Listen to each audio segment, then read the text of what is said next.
ప్రియమైన అంకుల్కి స్టెల్లా రాస్తున్నాను. ఇక్కడ జరిగేది ఏవి నాకు అర్థం కావట్లేదు. చాలా కన్ఫ్యూషన్గా ఉంది. భాస్కర్ అన్న కురియకోస్ ఇద్దరు ముందులాగా లేదు. ఆఫీస్కి ఈ డ్రెస్లోనా?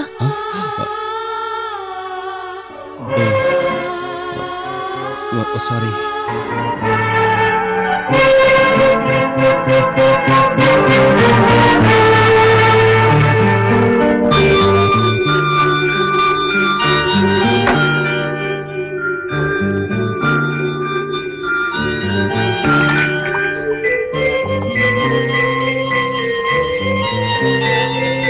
ఏమండి?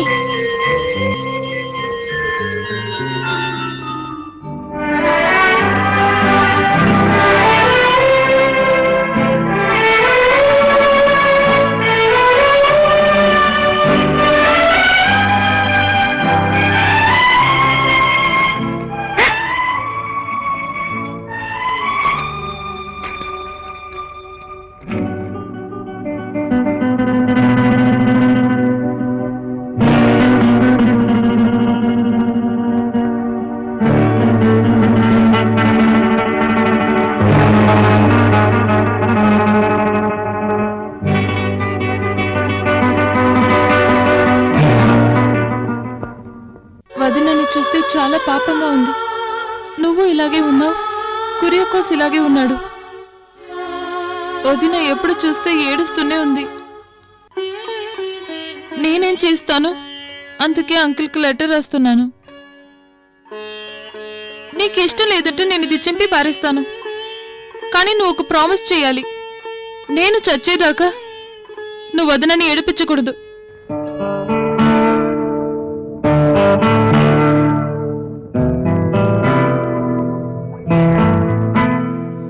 నేను చచ్చేంత వరకు నీ వదిన అస్సలు ఏడవదు. ప్రామిస్?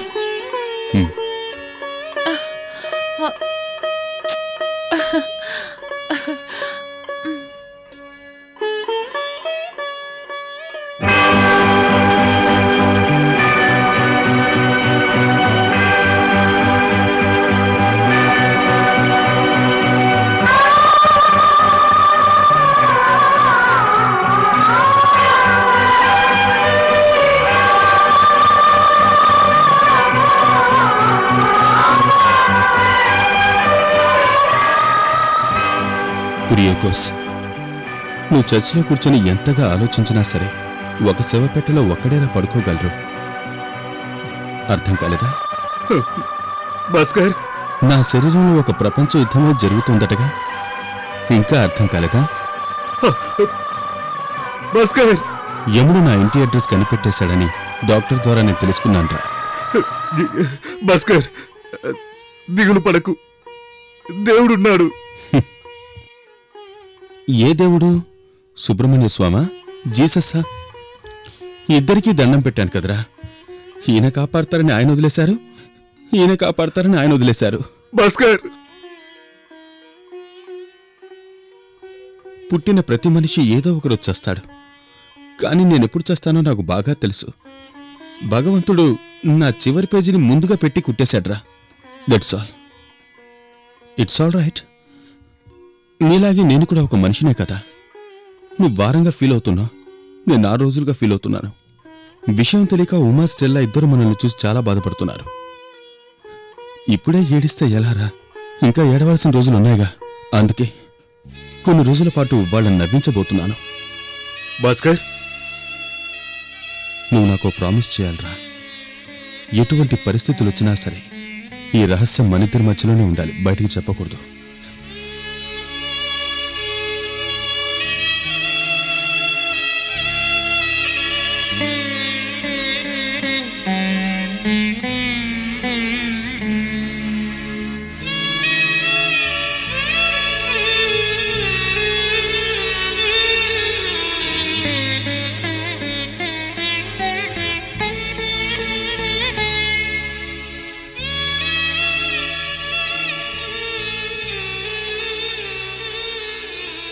కూర్చో, నాకు అలాంటి మర్యాదలేం వద్దు. ఉమా, ఎందుకు ఏడుస్తున్నావు? ఏం లేదు. 5-6 రోజులుగా నేను నీతో సరిగ్గా లేను, అదే కదా?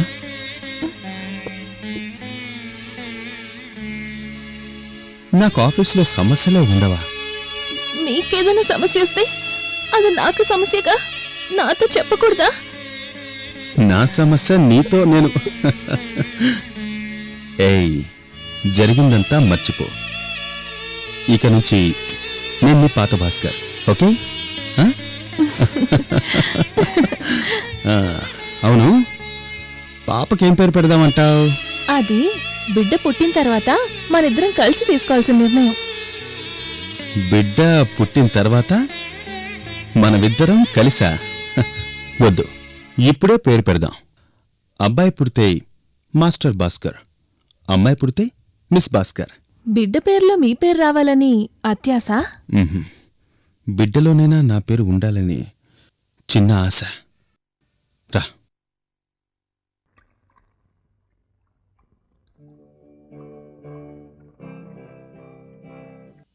అవును, మన డాగీకి పాలు, బిస్కెట్లు, వైద్య ఖర్చులు నెలకి ఎంతవుతుంది ఉమా? ఏమిటండి ఇలా అడుగుతున్నారు? అది మీ మొదటి బిడ్డ కదా. అవునవును, కానీ బావిలో పడేసినా లెక్కబెట్టి వేయాలంటారుగా, అందుకే అడిగాను. దీనికొక 75 రూపాయల నుంచి 100 రూపాయల దాకా అవుతుంది.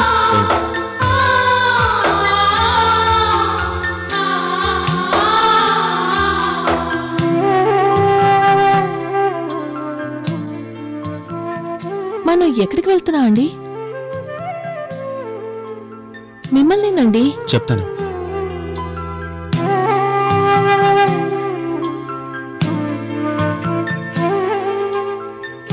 Hello mister Bhaskar, how are you? Fine. మిమ్మల్ని కలవడానికి విషయం ఏంటి? దీన్ని తీసుకోండి. ఈ రోజు నుంచి ఇది మీకు. ఏంటి నాదా? ఆ రోజు అడిగినప్పుడు ఇది నా బిడ్డ లాంటిది నేను ఇవ్వనన్నారుగా. ఈ రోజు నా బిడ్డని మీకు దత్తత ఓ చేస్తాను. Thank you. రండి, ఇంట్లోకి రండి. సమాధట.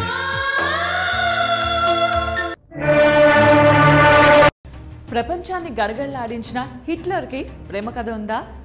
అడాల్ఫ్ హిట్లర్, ఈ పేరు తెలియని వారు ఉండరు. ప్రపంచాన్ని గడగడలాడించిన హిట్లర్ కూడా ప్రేమలో పడ్డాడంటే మీరు నమ్ముతారా? కానీ ఇది నిజం. క్రూరమైన స్వభావం కలిగిన హిట్లర్ కూడా ఒక అమ్మాయిని ప్రేమించాడు. ఆ అమ్మాయి ఎవరో తెలుసా? హిట్లర్ బాగా ఎక్కువగా ద్వేషించే కుటుంబంలోని ఒక అమ్మాయిని ప్రేమించాడు. 1905వ సంవత్సరం. అప్పటికి